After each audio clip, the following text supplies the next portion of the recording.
Hello friends, welcome back to our channel tube English learn with fun. ఈరోజు class మనకు zero to hero ఛాలెంజ్లో day 25 అనమాట. ఈరోజు మనము transitive verbs, intransitive verbs వీటి యొక్క తేడా మనము తెలుసుకుందాము. మరి ఇవి తెలుసుకోవాల్సిన అవసరం ఏంటి అని చెప్పి డౌట్ రావచ్చు. ఎందుకంటే ప్రతి సెంటెన్స్లో మనకు వర్బ్ ఉంటుంది, వర్బ్ లేనిదే మనకు సెంటెన్స్ అనేది ఉండనే ఉండదు. ఈ విషయం మనకు బాగా తెలుసు. ఇంగ్లీష్ మహారాజ్యం మొత్తంలో కూడా కింగ్ ఎవరంటే మనకు వర్బ్ అనమాట. వర్బ్ గురించి మొత్తం ఇన్ఫర్మేషన్ మనకు క్లియర్గా ఉండాలి. అందుకే వర్బ్ మీదనే నేను క్లాసెస్ ఎక్స్ట్రా తీసుకుంటూ వస్తూ ఉన్నాను. దీనికి ముందు మనము అసలు వర్బ్ అంటే ఏంటి, వర్బ్లో రకాలేంటి అని మనం తెలుసుకున్నాము. వాటిలో భాగంగా రెగ్యులర్, ఇర్రెగ్యులర్ వర్బ్స్ ప్రీవియస్ క్లాస్లో మనం నేర్చుకున్నాము డే 24లో. ఆ వీడియో యొక్క లింక్ కూడా నేను డిస్క్రిప్షన్లో పెడతాను, చూడండి. ఇప్పుడు డే 25లో మనము ట్రాన్సిటివ్ వర్బ్స్, ఇంట్రాన్సిటివ్ వర్బ్స్ ఇవి అసలు ఎందుకు, ఇవి తెలియాల్సిన అవసరం ఏముంది అంటే కొన్ని సెంటెన్సెస్లలో సబ్జెక్ట్ ఉంటాడు, వర్బ్ ఉంటుంది, కానీ ఆబ్జెక్ట్ మిస్ అవుతుంది. ఎందుకంటే అక్కడ రిసీవర్ ఉండడు అనమాట. డూయర్ మాత్రమే పని చేస్తూ ఉంటాడు. ప్రతి సెంటెన్స్లో ఒక సబ్జెక్టు, ఒక వర్బ్, ఒక ఆబ్జెక్ట్ అనేది ఉండాల్సిన అవసరము లేదు. అసలు ఇది ఏంటి మేడం, అసలు సబ్జెక్ట్ ఏంటి, వర్బ్ ఏంటి, ఆబ్జెక్ట్ ఏంటి, నాకు మంచిగా చెప్పండి స్టార్టింగ్ నుంచి అని చెప్పి డౌట్ రావచ్చు. అదే విషయానికి నేను వస్తున్నాను. దానికంటే ముందు మనము పేజ్ నెంబర్ 101లో ఉన్నటువంటి కంటెంట్ అనమాట ఇది. ట్రాన్సిటివ్ వర్బ్స్, ఇంట్రాన్సిటివ్ వర్బ్స్ వీటి మీద ఈ టాపిక్ జరుగుతూ ఉంది. పేజ్ నెంబర్ 101 ఇది గుర్తుంచుకోండి. మన బుక్ ఇంకా ఎవరైతే తీసుకోలేదో అమెజాన్ నుంచి అలాగే ఫ్లిప్కార్ట్ నుంచి తీసుకోండి, తప్పకుండా మీకు యూస్ఫుల్గా ఉంటుంది. ఈ బుక్ మీదనే మనం వీడియోస్ అనేటివి మనం చక్కగా చేసుకుంటూ వస్తూ ఉన్నాము. మీరు ఏ కాంపిటేటివ్ ఎగ్జామ్ అయినా సరే ఈజీగా క్లియర్ చేయొచ్చు. ఎందుకంటే ప్రతి ఒక్క టాపిక్ని నేను క్షుణ్ణంగా తీసుకుంటూ ఉన్నాను, మీకు చాలా బాగా అర్థమవుతూ ఉంటుంది. మీరే అంటారు ఈ క్లాస్ ఎండింగ్ కల్లా మీకు ఇంత ఈజీయా ట్రాన్సిటివ్ వర్బ్స్, ఇంట్రాన్సిటివ్ వర్బ్స్, ఇన్ని రోజులు నేనేమో అనుకున్నానని చెప్పి మీరే అంటారు. ఓకేనా? తప్పకుండా లైక్ చేయండి, ఫ్రెండ్స్ కూడా షేర్ చేస్తూ ఉండండి. బట్ క్లాస్ ఎండింగ్ వరకు మీరు ఉండాలి. ఓకేనా? Thank you so much friends. ఇప్పుడు మనం క్లాస్లోకి వెళ్ళిపోదాం. సో వర్బ్స్లో రకాలల్లో మనకు ఇది 3వ రకం అనమాట. ఫస్ట్ రకం వచ్చేసి రెగ్యులర్ వర్బ్స్, ఇర్రెగ్యులర్ వర్బ్స్ మనం నేర్చుకున్నాము. ఇప్పుడు transitive verbs, intransitive verbs. Transitive వర్బ్స్లో మనకు సబ్జెక్ట్ ఉంటాడు, వర్బ్ ఉంటుంది. ఆ వర్బ్ అనేది ఒక యాక్టివిటీ వల్ల జరిగిన ఫలితాన్ని పొందేటువంటి రిసీవర్ ఉంటాడు. ఆ రిసీవర్నే మనము ఆబ్జెక్ట్ అని అంటూ ఉన్నాం. ఐ బాట్ అ వాచ్, నేను ఒక వాచ్ని కొన్నాను. బాట్ అనేది ఏంటి, వర్బ్ యొక్క రెండో రూపము. Buy, bought, bought, buying, buys. అలాంటిది ఇంకోటి కూడా ఉంటుంది. Bring, brought, brought, bringing, brings. Bring అంటే తేవడము, బై అంటే కొనుక్కోవడము. అయితే నేను కొన్నాను అంటున్నాను, అందుకే ఐ బాట్ అ వాచ్. ఇక్కడ ఐ అంటే ఎవరు, సబ్జెక్ట్. ఎవరి గురించి సెంటెన్స్ అంతా ఉంటుందో అదే మనకు సబ్జెక్ట్.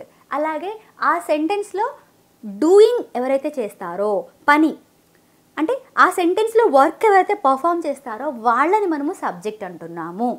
సో ఐ అనేది మనకు సబ్జెక్ట్ అవుతుంది, బాట్ అనేది మనకు వర్బ్ అవుతుంది. వర్బ్ యొక్క రెండో రూపం నేను రాశాను. వాచ్ అనేది ఆబ్జెక్ట్ అనమాట. నేను ఈ వాచ్ని కొన్నాను అని నేను అంటూ ఉన్నాను. ఇలాంటి కండిషన్లో ఈ సబ్జెక్ట్ ద్వారా ఈ వాచ్ మీద ఒక యాక్టివిటీ అనేది పర్ఫామ్ కాబడింది, ట్రాన్సిట్ జరిగింది. ఒక యాక్టివిటీ అంటే ఒక క్రియ అనేది ప్రసరించబడింది. ఈ రకంగా ప్రసరించబడడాన్నే ట్రాన్సిషన్ అంటున్నాం. యాక్టివిటీ జరిగిందనమాట.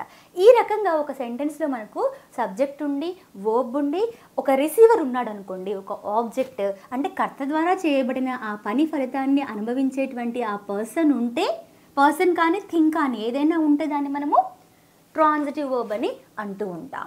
ఎగ్జాంపుల్స్ మనం చూద్దాము. I bought a watch. We buy something, ఏదో ఒకటి కొంటాం. నేను కొన్నాను అన్నాను అనుకోండి, ఏం కొన్నావు, మనకు అక్కడ ఖాళీ అని తెలుస్తూ ఉంది. చూడండి, we can't say I bought. I bought, what did you buy, ఏం కొన్నావు. I bought a watch, I bought a car, I bought a big house.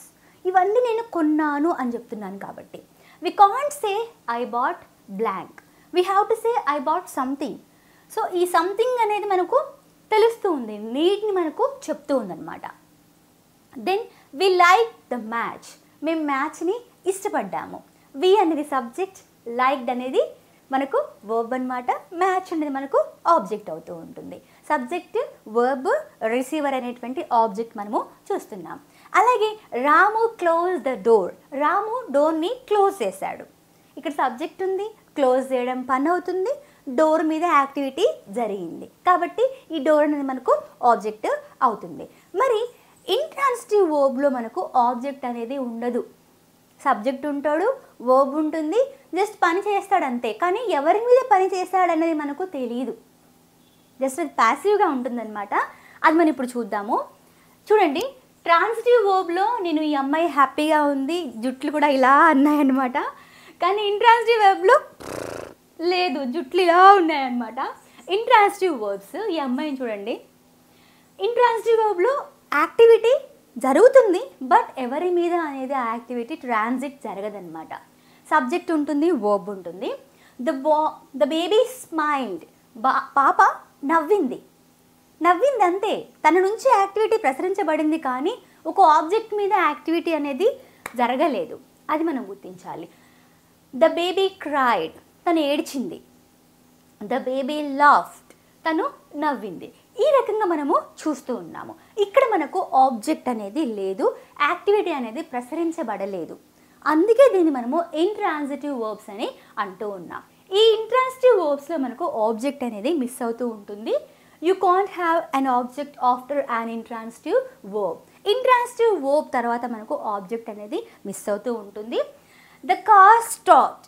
Car ఆగింది, యాక్టివిటీ జరిగింది, వర్బ్ ఉంది, కానీ అక్కడ ఆబ్జెక్ట్ రిసీవర్ అనేది లోపించింది, దానంతట అదే ఆగింది.